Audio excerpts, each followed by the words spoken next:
Hi everyone, welcome back to this channel. In this video, I will show you an important tip when cleaning the giant pollutant during the ocean's cleanup event in Heartopia.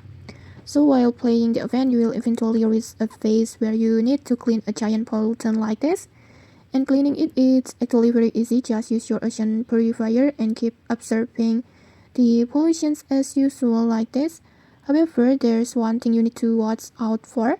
When the giant pollutant turns red like this, sometimes it can be explode, and a few seconds before explosions you will see a warning telling you to hide inside the nearest bubble like this, the warning like this. And then as soon as you see that warning, just quickly move into the bubble and stay there until the explosions is over like this. And then after that you can safely continue cleaning the giant pollutant.